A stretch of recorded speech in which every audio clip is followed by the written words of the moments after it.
Hi friends, எத்தனை மணி நேரம் ஆச்சுன்னு தெரியல. ஆனால் ப்ராப்ளம் இதுதான் சொல்லிட்டு நம்ம ஃபைண்ட் அவுட் பண்ணியிருக்கோம். ஸோ நம்மளுக்கு டேட் அண்ட் டைம், அதாவது நம்மளுக்கு டெக்ஸ்ட் எல்சிடி டிஸ்பிளேல கிடைக்கிது.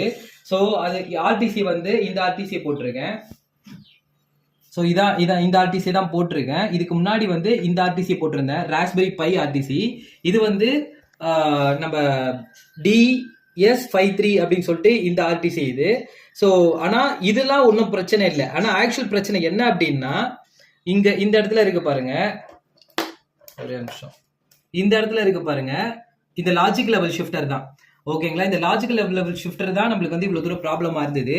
அதாவது இப்போ பாத்தீங்கன்னா ரிலே மாடியூல், இது ESP32. ஓகேங்களா, இது லாஜிக் லெவல் ஷிஃப்டர், இது ஆர்டிசி.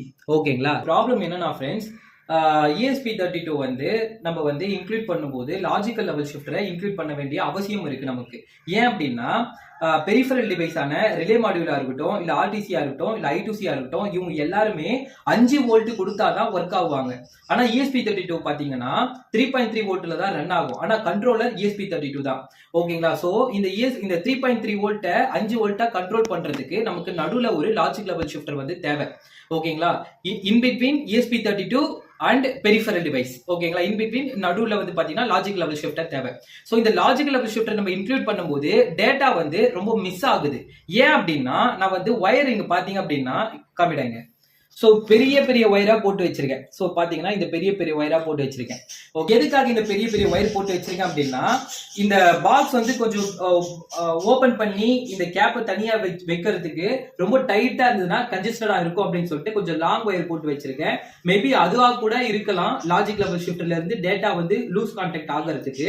இப்போ நான் கம்ப்ளீட்டா அந்த லாஜிக் லெவல் ஷிஃப்டரை ரிமூவ் பண்ணிட்டு புதுசா ஒரு லாஜிக் லெவல் ஷிஃப்டர் நம்ம பேக்கப் இருக்கு. ஸோ அதை இன்கார்பரேட் பண்ண போறேன். இது மிகப்பெரிய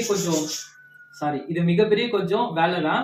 நம்ம அந்த வேலை செஞ்சாதான் நம்மளுக்கு கரெக்டான அவுட்புட் கிடைக்கும். இப்போ நம்மளுக்கு நல்ல வேலை, ப்ராப்ளம் என்னன்றது கிளியரா தெரிஞ்சிருச்சு. ஏன்னா நம்மளுக்கு டிஸ்பிளேவும் கரெக்டா ஒர்க் ஆகுது, ஆர்டிசியும் ஒழுங்கா ஒர்க் ஆகுது, ரிலே மாடியூலும் ஒர்க் ஆகுது, ESP32 ஒர்க் ஆகுது. Problem logic level shifter. அதை தான் நம்ம இப்போ மாத்த போறோம். மாத்திட்டு நான் உங்களுக்கு அடுத்த அப்டேட் தரேன். Bye by.